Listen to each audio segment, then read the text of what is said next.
Queridos irmãos, boa noite. Que o amor do Cristo nos ampare a todos nesta noite, quando abordamos um tema de tal significação para o mundo cristão, em particular para nós espíritas, porque sempre é uma responsabilidade muito grande quando nos detemos à consideração deste personagem fascinante, que toma conta, efetivamente, do imaginário popular, pela sua significação e pela forma como ela foi tratada pelas religiões, particularmente no mundo cristão, e pela significação daqueles que, no momento em que estão a refletir no mês de maio sobre a maternidade, porque configuramos um dia dedicado às mães, de levarmos em consideração que mãe foi essa? Maria, mãe de Jesus. Maria, mãe santíssima, para que tenhamos a ideia mais adequada de que estamos a falar de um espírito que espiritualmente, poderíamos dizer, elevado na escala ascensional, a que nos leva à luz divina, porque não seria de se esperar que aquela que viesse a abrigar no seu ventre o Mestre Nazareno, o enviado, aquele espírito, o mais avançado que veio ter junto a nós outros, pudesse ser alguém inexpressivo, pudesse ser qualquer escolha. Evidentemente que não foi assim. O espírito, a quem convencionamos chamar Maria, por sua encarnação gloriosa como mãe de Jesus, evidentemente era um espírito extremamente avançado, espiritualmente elevado para cumprir com aquela missão. Os registros no Evangelho são escassos diante da imensa qualidade espiritual que ela representa. Mas estamos a falar e a nos deter sobre uma personalidade marcante pelo significado que ela nos tem, pela renúncia, pela resignação, pela capacidade de doação, pela caridade, e que se expressa não apenas na sua existência curta, em se considerando apenas a existência que ela teve como mãe de Jesus, mas particularmente a vida estuante e tudo o que ela realiza desde então, da espiritualidade, animando os espíritos sequiosos de iluminação para que se ergam em direção da luz, para que se ergam em direção ao Evangelho do seu Filho. E esse o traço característico que gostaríamos de dar a esta nossa exposição, acompanhando a existência de Maria como mãe de Jesus e nos atendo também à sua importância para os dias atuais. Afinal de contas, estamos vivendo dias de grandes transformações. Entre nós espíritas, estamos a considerar esta transição planetária e os seus significados. Mas devemos nos preocupar de ver que toda transição se opera com grandes movimentações, grandes atritos. Se alguns se apercebem dos fenômenos geológicos, vão observar os tremores de terra, os terremotos, aquilo que pode ocasionar as grandes catástrofes. São atritos ocorridos na esfera física de tudo que nos cerca, mas estamos nos falando mais significativamente aos atritos que ocorrem na intimidade de cada um de nós e que são, por certo, os grandes responsáveis por tudo que se opera hoje e que nós podemos dizer a sociedade está convulsionando. Nós nos apercebemos da violência urbana, nos percebemos das guerras que se realizam entre países, mas também as guerras entre irmãos por questões relacionadas a opções no campo da sexualidade, aqueles que se digladiam porque observam diferente o outro na sua forma de comportamento ou pela raça. Qualquer uma dessas dimensões nos chama a atenção daqueles que já operam em si mesmo uma transformação e que já buscam recolher dos exemplos do Evangelho um roteiro a seguir para a sua própria transformação e para operar no mundo, ajudando na transformação da sociedade. Mas se é verdade que isto que vemos na sociedade nos causa, a princípio, uma perspectiva de vermos de que o mundo parece estar sem rumo, como se pudéssemos imaginar que tudo que se opera hoje em termos de disenções, de ódios, aquilo que investigamos como uma deterioração do tecido social, porque imaginamos a luta pelo lucro, pelo poder, a corrupção desenfreada, todas estas questões que nos acompanham, não só na sociedade brasileira, mas em escala mundial, ela poderia referir a como que uma debacle, ou seja, uma destruição dos valores que nos fizeram ou que construíram a ideia de civilização. Mas efetivamente, o que a personalidade Maria nos responde para os desafios atuais? Como que essa experiência humana tão significativa é tão importante e fala tão caro ao nosso coração, a ponto de ser referência, de buscarmos a ela no mais íntimo de nosso ser. Naqueles momentos de meditação ou de oração profunda, nos lançamos a recorrer à sua intervenção de Maria, para que possamos, desta forma, nos sentirmos abrigados, consolados. Porque no imaginário que nós carregamos da nossa vida, aquele amor que é mais sentido, o amor que mais poderíamos aproximar do amor divino, é aquele amor que nós percebemos de nossas mães. E esse amor que recolhemos das nossas mães, nós o imaginamos numa escala transcendente nesse personagem que é Maria. Mas isso não ocorre por acaso.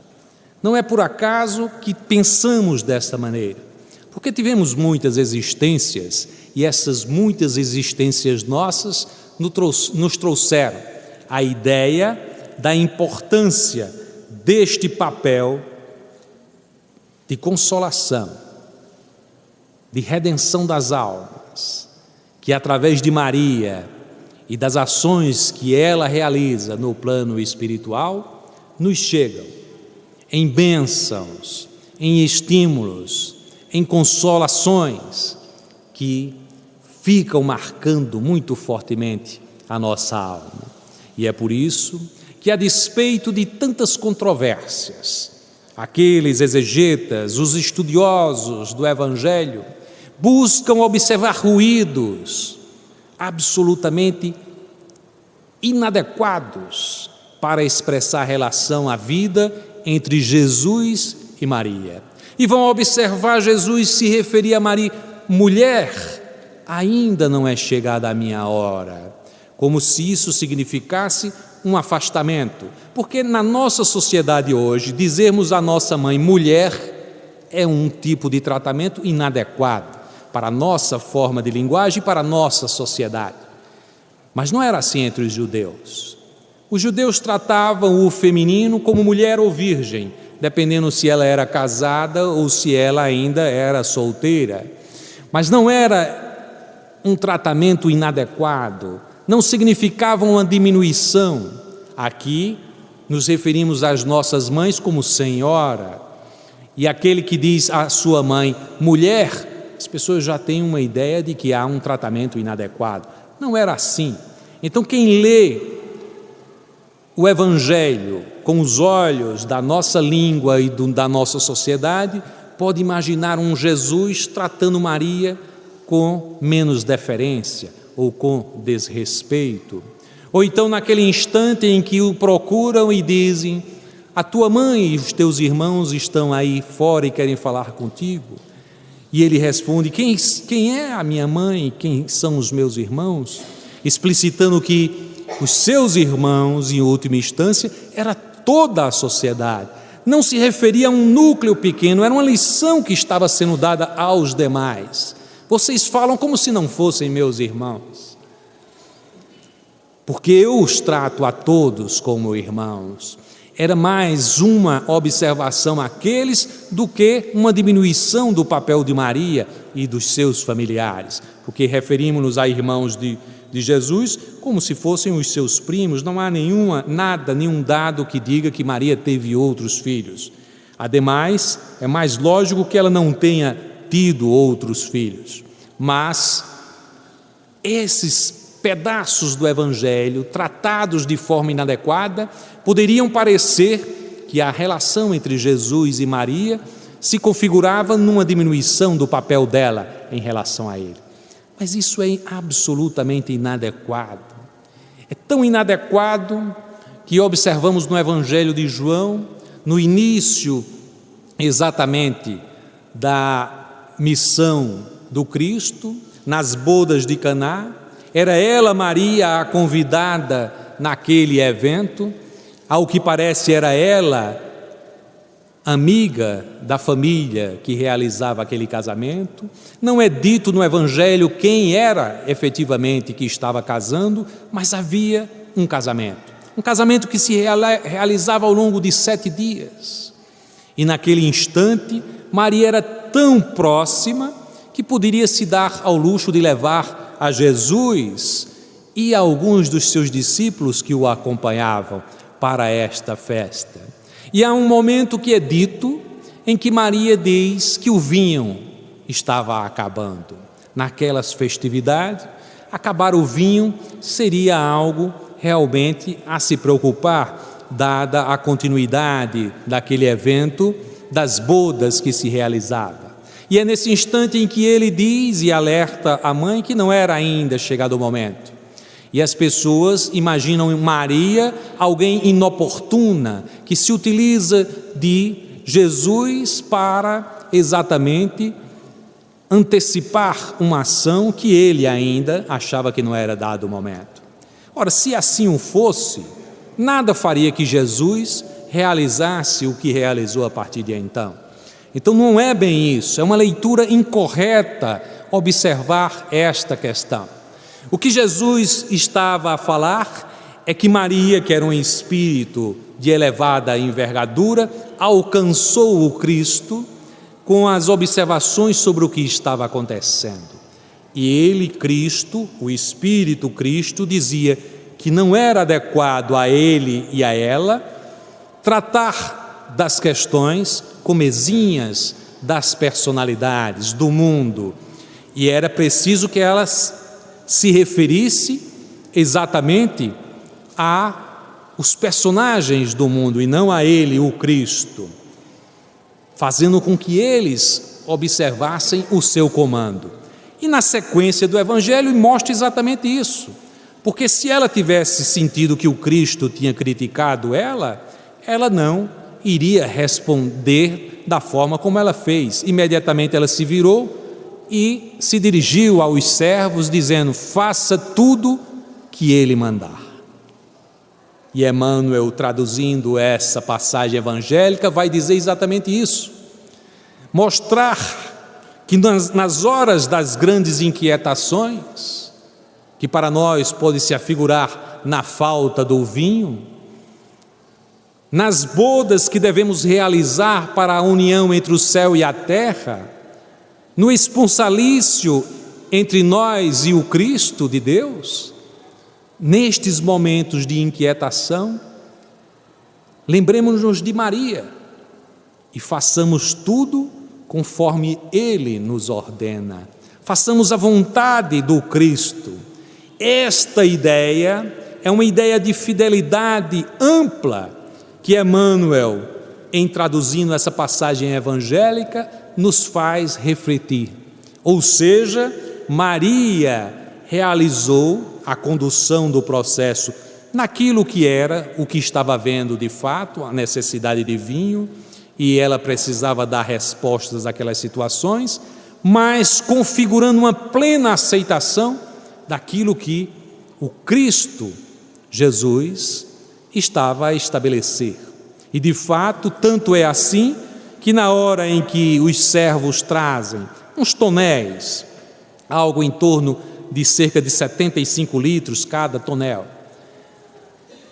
e são trazidos aqueles tonéis para que o Cristo realizasse ali aquela chamada transformação da água no vinho. Isso no plano literal, naquilo que ocorria efetivamente, porque em todos os episódios do Evangelho, sempre o Cristo faz da oportunidade uma possibilidade de ensinamentos profundos.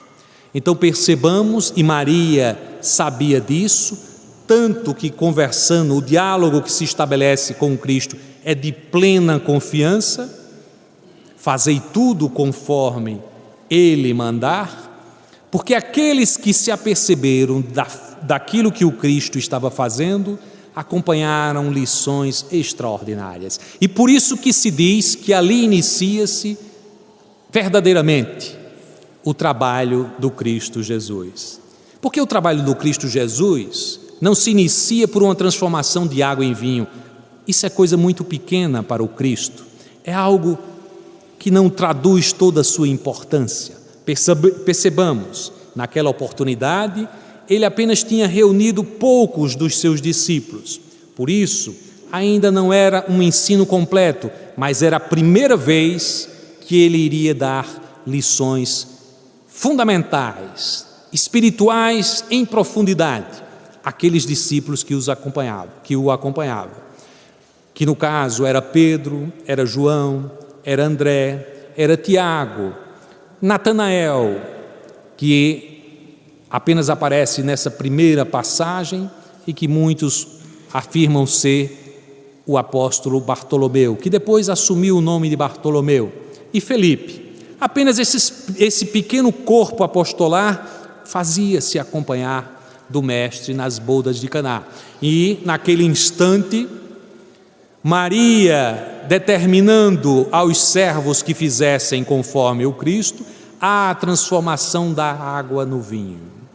Mas é dito ao final da passagem evangélica que ali foram realizados grandes ensinamentos. Qual é o grande ensinamento se ele se resumir apenas a transformar água em vinho? Exatamente o fato de que o Cristo estava transformando água que estava colocada em pedras, em tonéis de pedras, e transformando em vinho. Na cultura judaica, quando nos referimos à letra na pedra, estamos falando de um ensino literal.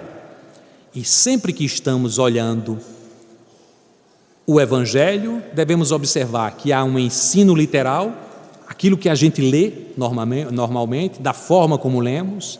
Há um sentido alegórico, e quando falamos alegórico, por exemplo, nos referimos às parábolas do Cristo, em que ele se utiliza de alegorias para nos ensinar. Esse sentido alegórico, ele é simbolizado pela água. E é por isso que é dito que Moisés feriu a pedra e dela jorrou água. Ou seja, nos feriu em termos de utilizar o ensino literal das pedras para dela retirar o ensino alegórico. Mas além disso, essa água se transforma em vinho. E também o Novo Testamento é cheio de exemplos a nos configurar que a transformação da água em vinho significa dizer exatamente sair do ensino alegórico para o ensino profundo espiritual. Então, enquanto estavam ocorrendo aquelas transformações, que de fato aconteceram, o Cristo fez as transformações com o seu magnetismo, daquela água para que tivesse o sabor do vinho, mas ao lado disso estava trazendo as grandes revelações aos seus discípulos sobre o ensino espiritual em profundidade, sobre a vida espiritual, aquilo que estava para além da lei mosaica, a lei escrita em pedra, que tinha um sentido alegórico, mas que ele trazia na transformação do vinho o ensino espiritual profundo. E é Maria a acompanhar o Cristo nesse início extraordinário da sua missão entre nós, como mestre por excelência, para nos informar que a vida não era unicamente restrita a essa circunstância de estarmos na carne com esta personalidade. As bodas, ou seja, o casamento, não se referia unicamente à união entre um homem e uma mulher para a realização de uma família numa experiência na carne, mas a grande experiência mística que aquelas bodas iriam trazer era a união entre o céu e a terra, a possibilidade de se observar que somos espíritos imortais e que caminhamos em direção da luz. Era Maria a acompanhar Jesus nesses seus primeiros momentos e a destacar nesta passagem a imensa confiança que ela dirige a ele e o imenso respeito de Jesus de fazer que fosse a partir dela e por ela e sob o comando dela que essas lições pudessem ser realizadas naquele início da sua vida messiânica, na sua missão como Messias enviado de Deus para nos ensinar a todos o que verdadeiramente somos, embora muitos de nós, naquela oportunidade, não tivéssemos ainda condições de entender o ensino profundo que ele vinha nos revelar. Maria, que espírito extraordinário para recepcionar Jesus! E nos é trazido no Evangelho de Lucas,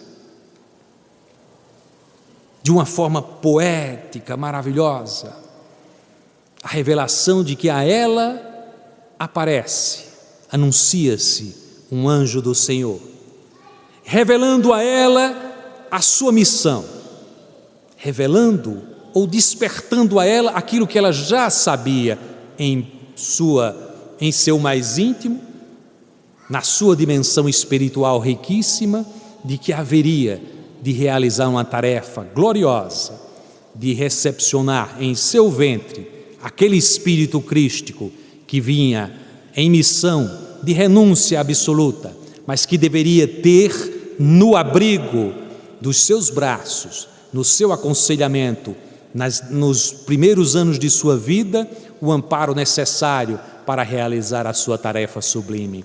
Maria traz uma resposta extraordinária para aquele anjo do Senhor, que lhe informa que ela haverá de conceber um Espírito que é santo. Não é o Espírito Santo, um Espírito que é santo. E ela diz: mas como se eu não conheço o homem? E a colocação de que ali se cumpria a vontade do Senhor e que aquele que viria para redimir tantos e tantos perdidos, que somos todos nós. Para ela cumpriu-se uma determinação, a tal ponto que ela disse: faça-se conforme a vontade do Senhor, faça-se na serva conforme a vontade do Senhor. Olha que força extraordinária, porque mesmo a oração que Jesus nos ensinou, nós costumamos dizer seja feita a sua vontade, assim na terra como no céu. Mas esse seja dá a ideia de que deverá ser feita, mas não a hora, o tempo, em que espaço. Maria é afirmativa, ela não disse faça-se, ela não disse seja feita a vontade do Senhor, ela faça-se, é imediato, faça-se. É uma força extraordinária.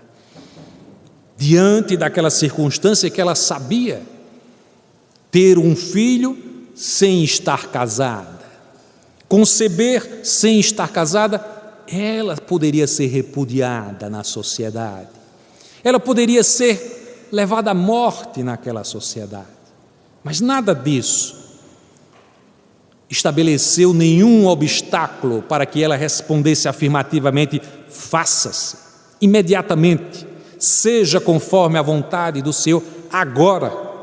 E assim se fez. E assim se fez.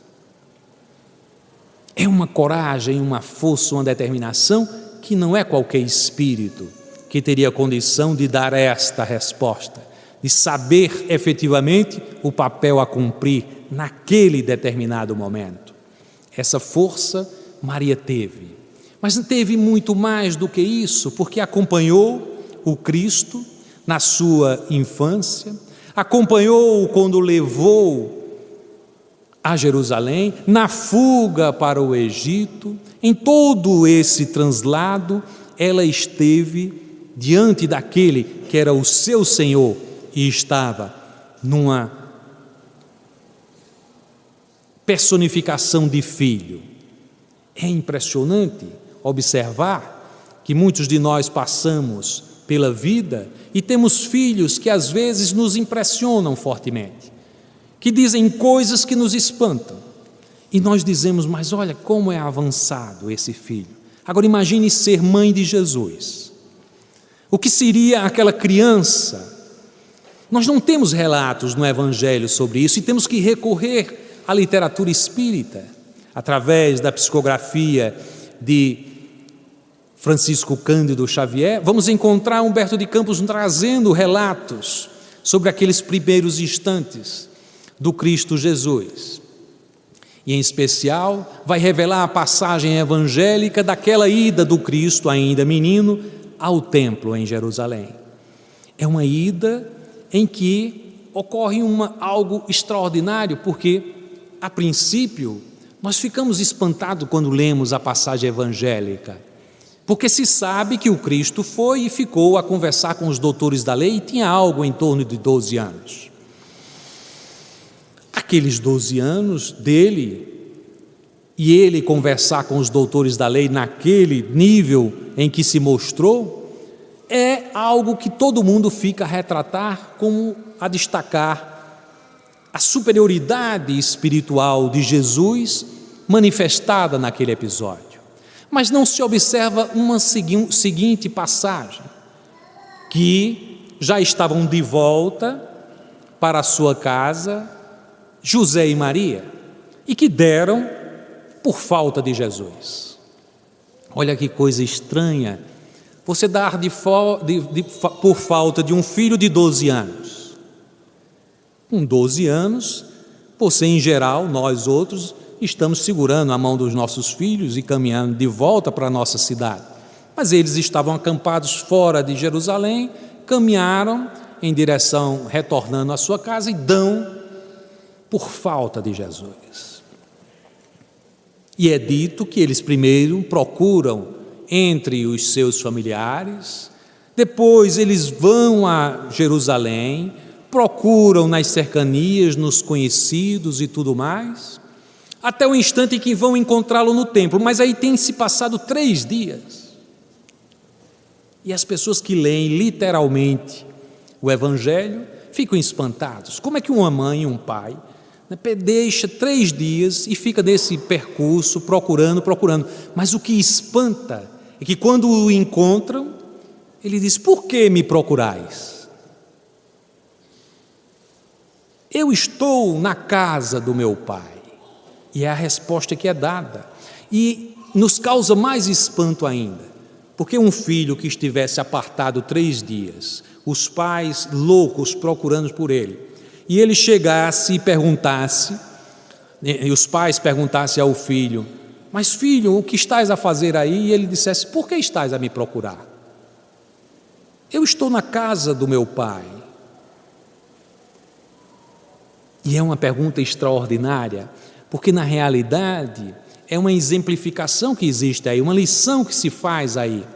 Ele estava no templo. O templo de cada um de nós é o coração. E muitas vezes nós, nas buscas que realizamos atrás do Cristo, procuramos nos outros, procuramos nos familiares, procuramos pelo Cristo em religiões as mais distintas, vamos em busca do padre, do pastor, do médium, do orador espírita, para encontrar o Cristo, e Ele nos diz: por que estavas me procurando? Nos outros. Eu estou no templo, na casa do Pai, procura a mim no teu coração. E é dito que naquela interlocução entre Jesus e Maria, que Maria registrou a profundidade do ensinamento, guardou para ela. Olha que coisa interessante, as pessoas passam por essa passagem evangélica e não percebem a profundidade dessa sentença. Ela guardou em profundidade as lições que eram trazidas pelo Cristo, de procurarmos o Cristo dentro de nós, porque haveria um momento em que Ele iria, na carne Ele iria, não estaria mais entre nós fisicamente. Então era a lição extraordinária que era trazida: procureis no teu coração, sabereis onde encontrar-me. Eles estavam com a missão de serem pais do Cristo, não apenas da personalidade, o menino Jesus, para procurá-lo como qualquer outro menino, procurar o Cristo internamente, e encontraria. Eu estou na casa do meu Pai, eu e Ele somos um, eu estou identificado com Ele. Procura a mim, como procura a Deus na tua oração profunda, me encontrarás. Maria percebeu esta condução profunda do ensino de Jesus menino.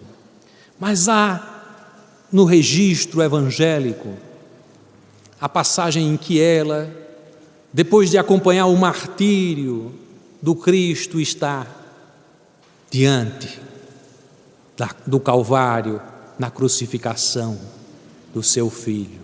É um instante de dor, a dor mais profunda que qualquer mãe pode ter, que é saber da morte do seu filho, mas mais ainda porque ele vinha sendo martirizado. E ali estava o justo por excelência, o Filho de Deus, que todos ansiavam e buscavam, e se dizia então: qual o pecado que ele haveria de ter cometido para estar lá?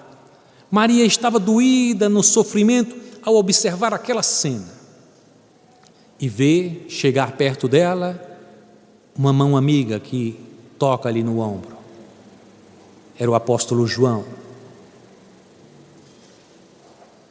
o único entre todos os apóstolos que não desertaram, que não fugiram e que a acompanha naquele instante e ficam juntos. E ao instante em que o Cristo Jesus, olhando para ela com um gesto amoroso, lhe diz: mulher, eis aí o teu filho.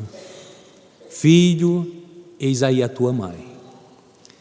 E Humberto de Campos, registrando essa passagem extraordinária, vai dizer que ali havia a última lição do Cristo, de que a partir de então todos deveriam se ver como família, efetivamente. E ali, na acepção dada de que Maria representaria todas as mães do mundo. E é uma deferência toda particular para aquele Espírito maravilhoso naquela sua dor suprema, porque certamente alguém poderia imaginar uma dor como se ele tivesse deserdando-se, né, da filiação de Maria, mas não, estava configurando-lhe ali o papel que ela representaria no imaginário para nós todos e na sua condução espiritual de servidora fiel do Cristo, de consoladora por excelência, de amparo e de auxílio aos desvalidos de toda sorte. Maria é ali estabelecida a vinculação com João evangelista. E o jovem João, depois de haver a crucificação, vai se dedicar às atividades. Nós o conhecemos pelos Atos dos Apóstolos, que ele e Pedro vão junto a Tiago iniciar os trabalhos da Casa do Caminho, das atividades caritativas. Ele é preso, ele passa por perseguições, realiza trabalhos de evangelização, viaja e estabelece a palavra do Cristo para outros povos, chegando à região de Éfeso, que é hoje a Turquia, situa-se hoje na Turquia, e de retorno ele vai procurar Maria, porque ele tinha essa responsabilidade assumida com Cristo de que haveria de ter a responsabilidade de amparar Maria, que estava numa localidade próxima a Jerusalém, em casas de familiares, passando alguns desses anos em profundo estado de saudade, saudade de Jesus menino, de todas as realizações que ele fazia. Humberto de Campos retrata um menino que recebia os mais necessitados, que chegou mesmo a espantar Maria por levar 2 conhecidos malfeitores para a sua casa, para receber uma alimentação, e ela dizia: esse menino é especial. E ele parava nas cercanias, ainda menino, falando com os viajantes, falando sobre o Cristo, falando sobre o Pai. E posteriormente, ela vai se lembrar das grandes consolações realizadas pelo Cristo, das curas extraordinárias, das lições em torno do lago de Genezaré. Tudo isso estava presente na sua memória afetiva, até o instante que chega João e renova-lhe as esperanças, dizendo: eu estou na região de Éfeso, lá se estabeleceu uma comunidade que segue as lições do teu filho, e eu queria te levar para lá, para que viesses ter comigo, para que eu pudesse te amparar em tua velhice. E Maria vai, encantada, para esses novos desafios. E Humberto de Campos conta da sua atividade realizada numa casinha, num local que ficava nas cercanias de Éfeso, numa região mais montanhosa, de onde podia-se olhar para o mar. Maria realizava trabalhos junto a João, enquanto João evangelizava, ela tinha os trabalhos de atendimento caritativo, de apoio, porque as pessoas acorriam àquela casinha para falar com a mãe do Nazareno, e chegava com suas dores, e teve um dia em que apareceu um senhor leproso, e tratado com tal pureza por aquela que estava ali curando as suas chagas e falando-lhe das lições que havia escutado do seu filho querido. E aquele leproso disse: Senhora, tu és a mãe do Mestre, tu és a mãe de todos nós, Mãe Santíssima. E aquela casa ficou conhecida como a casa da Mãe Santíssima. E ali acorriam vários em busca da consolação, do amparo. E quantos chegaram lá com suas dores? E ela dizia: filhos amados, tudo passa, todas as dores passam. A única coisa que não passa é o reino de Deus quando se instala no coração dos homens. Tudo passa. Chico Xavier, em um dos seus momentos de ansiedade, ele estava muito entristecido, e ele falava: "Oh, meu irmão", dizendo a Emmanuel, "não seria possível receber uma mensagem consoladora? Eu estou passando por tantas e tantas dificuldades." Diz que Emmanuel voltou com uma mensagem da Mãe Santíssima, dizendo: tudo passa. E esse tudo passa ficou como uma mensagem que Chico Xavier colocava à cabeceira da sua cama, para nós sabermos que, a despeito de tudo que passarmos dos nossos enfrentamentos, tudo haverá de passar. Apenas não passará o reino de Deus que se instala nos nossos corações. É essa a grande construção que devemos efetivamente realizar, cada um de nós. E houve um momento em que Paulo, o apóstolo, vai a Éfeso, e naquela visita Maria se encanta com aquela senhora doce, com seus relatos sobre o Cristo, e ele fica. Isso é dito no livro Paulo e Estevão, também da psicografia de Chico Xavier, de autoria de Emmanuel, mostrando que Paulo ficou encantado com Maria e ficou decidido a realizar um evangelho para incorporar todos aqueles elementos que Maria vinha trazendo para ele. E na impossibilidade de realizá-lo porque estava preso, ele convoca Lucas a fazê-lo, a visitar Maria e trazer dela as suas impressões para a realização de um evangelho. E é esse evangelho que nos traz essa visão feminina da passagem do Cristo e essa parte extraordinária e poética da anunciação e dos primeiros momentos na gravidez e dos primeiros momentos, primeiros anos de Jesus, que é trazida no Evangelho de Lucas, que deve ser lida por todos que se dizem cristãos, porque é uma passagem extraordinária, poética e profundamente rica de significado espiritual. Num determinado momento, relata Humberto de Campos, chega àquela casinha, alguém também humilde, era como que um mendigo, como tantos outros que apareciam. Naquele dia Maria estava perturbada, profundamente intranquila, porque ela tinha recebido notícias de que em Roma estavam perseguindo os cristãos, levando-os ao circo romano para serem devorados pelas feras. As perseguições eram tantas e ela se condoía com essas notícias. E chega mas esse mendigo veio de uma forma diferente.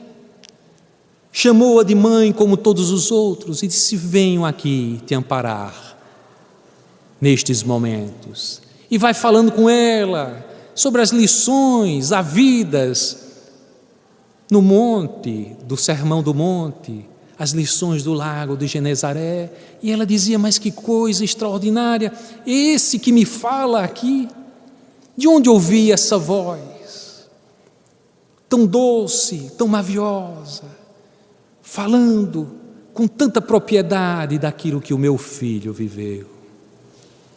E ele se apresenta e diz: minha mãe, segura nas minhas mãos. E ela vai perceber os cravos nas mãos. Meu filho, como te machucaram. E ela vai se ajoelhar para beijar os pés do filho, beijar as suas chagas nos seus pés, e ele a ergue e se ajoelha diante dela para beijar-lhe as mãos e dizer: minha mãe, o meu pai quer que tu venhas comigo para junto a mim ser a rainha do seu reino. E naquele instante ela cambaleia E mais adiante, no outro dia, chega João e mais 2 acompanhantes e vão acompanhá-la nos seus últimos instantes. Ela já não mais falava, até um momento em que ela se percebe desprendendo do corpo. O seu filho já não estava mais presente, mas ela se fazia acompanhada de anjos. E porque ela sentisse uma saudade profunda e pedisse para se direcionar à região da Galileia, ela mentalmente, no seu pedido, ela vai e se desloca e visita aqueles recantos onde ela foi tão feliz acompanhando o Mestre, o seu filho, nas lições imorredoras. E mais porque a sua preocupação se fizesse com aqueles cristãos que estavam sendo vítimas de perseguições, ela é direcionada para um ambiente que ela não conhecia. Uma cidade construída em mármores, em prédios suntuosos, mas também em locais de grandes dores, como no circo romano, aonde estavam prisioneiros, uma leva de cristãos.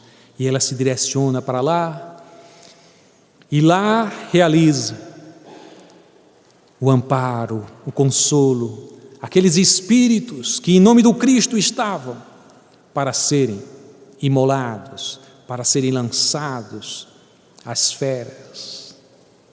E na consolação realizada a cada um, ela vê uma jovenzinha tremendo nas suas aflições, e ela incute a ela: minha filha, cantai, canta minha filha, em louvor ao Pai, porque tudo irá passar, e se aproxima o momento em que encontrarás com o meu filho.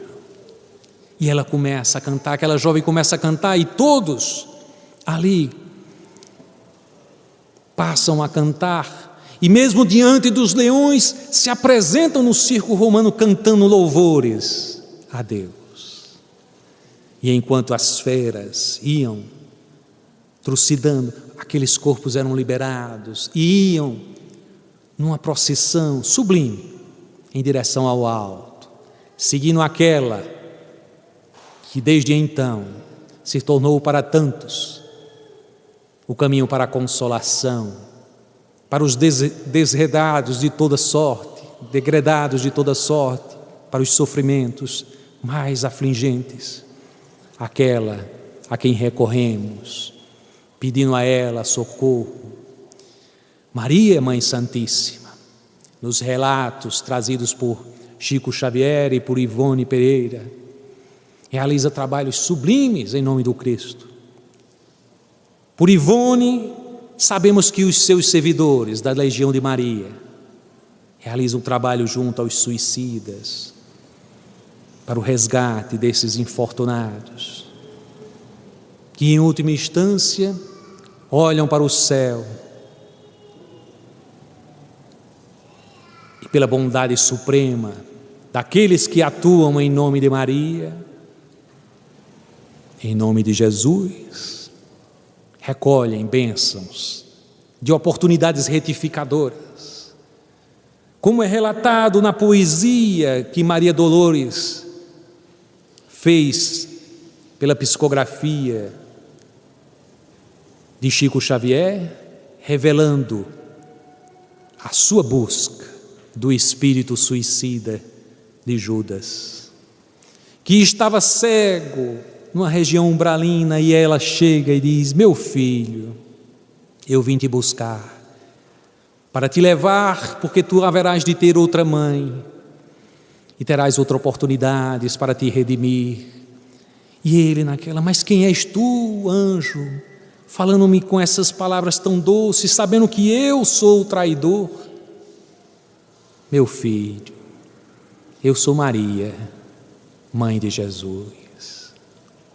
E foi ela a resgatar Judas, para que depois de 13 encarnações, como é dito por Divaldo, pudesse ter na última a encarnação gloriosa de Joana d'Arc, para cumprida a sua missão, retornar ao corpo apostolar do Cristo.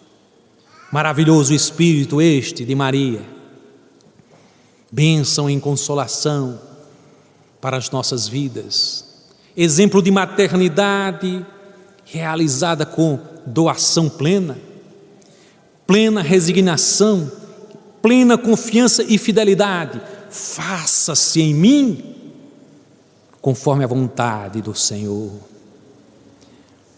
Para ter, apesar de todas as dores sentidas no Calvário, a certeza e a confiança de que tudo se fazia cumprindo com uma vontade que era absolutamente justa e perfeitamente boa, magnânima e misericordiosa, e que aquele seu Filho iria tocar a alma de nós outros, para que nesses momentos em que, estertorando a sociedade em conflitos graves, pudéssemos ter esse referencial seguro de vinculação com Cristo, para nos conduzirmos nas tarefas de socorro e auxílio, de conforto e consolação, de uma maternidade que se faz mais ampla do que aquela restrita família, mas que entende a sociedade, os filhos dos outros, como filhos do coração. Essa sensibilidade nos chega pela sublime emotividade que podemos recolher da exemplificação de Maria em nossas vidas. E por isto mesmo, ao nos sentirmos vinculados a essa experiência extraordinária de Maria, Mãe de Jesus, e recolhermos, porque estamos agora na situação de nos entendermos capazes de dar um sentido novo à nossa vida. Maria e esta casa em Éfesos, que eu tive a oportunidade de visitar há cerca de 10 anos. Estive lá em setembro de 2007 e é uma experiência única na vida, porque quando chegamos a esta casa, em que pese aquelas circunstâncias que já sabemos, que são aquela venda de quinquilharias para turistas e tudo mais, o ambiente espiritual revela-se na sua integridade. E aí, chegando àquela localidade, comentando com Márcia, dizia: aqui Maria realmente deve ter morado. Se sabíamos que em Éfesos ela estaria, mas se era aquela localidade, não. Mas sentimos tanta energia naquela localidade. E nós não sabíamos, mas 3 meses antes, Divaldo Franco tinha ido lá. E Joana testemunha ser exatamente ali, naquela região, que viveu Maria com João Evangelista, que aquela era a casa, não a casa que está construída, mas ali se construiu naqueles dias a casa da Mãe Santíssima. E naquela oportunidade é Joana a escrever uma das mensagens mais extraordinárias, de conteúdo pulsante para cada um de nós. Súplica à Mãe Santíssima, para que nós possamos recolher dessa mensagem o valor de, apesar de termos tantos enfrentamentos no mundo, recolhermos em Maria a exemplificação que necessitamos para nos encaminharmos às lições sublimes do Cristo e não perdermos esta oportunidade. São 2000 anos que nos afastam daquelas lições. Maria ainda é fonte segura de misericórdia, fonte segura do entendimento, do valor das mensagens que o Cristo veio nos trazer. Nos inspiremos nestes dias, quando nos dirigirmos às casas de nossas mães, para aqueles que ainda as possuem, ou nos dirigirmos em prece às mães que nos ampararam, nos seus braços carinhosos, para a cada uma delas oferecer não os presentes que são tão comuns, isso é quinquilharias, mas oferecermos a flor do entendimento e da gratidão, o reconhecimento pelo amor recebido, e nos lembrando sempre de recomendá-las a cada um coração materno a Maria Santíssima e dizer-lhes: ó Mãe querida, que me abraçou nestes instantes que necessito me aproximar do Cristo, e se hoje o busco no entendimento do Evangelho, nas minhas ações, em direção aos necessitados, que são todos meus irmãos, ó Mãe, porque recolhi de Ti as oferendas da instrução edificadora, a primeira oração que junto ao meu coração me ensinaste para que eu pudesse aprender a dobrar os joelhos e olhar ao alto em agradecimento. E porque foste Tu, Mãe, a me direcionar para o Cristo Jesus, posso Te dizer também: ó Santíssima, que cumpres a função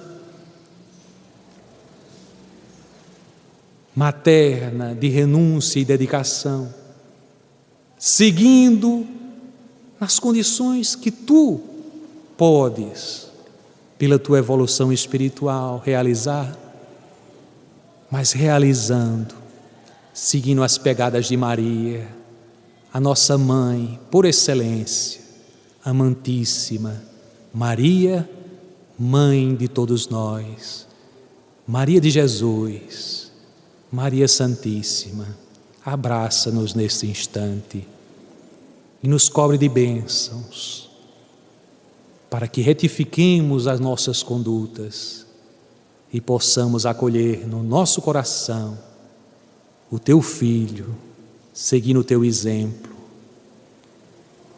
o Teu maravilhoso exemplo de Mãe de todos nós. Que o amor do Cristo faça morada em nossos corações, hoje e sempre.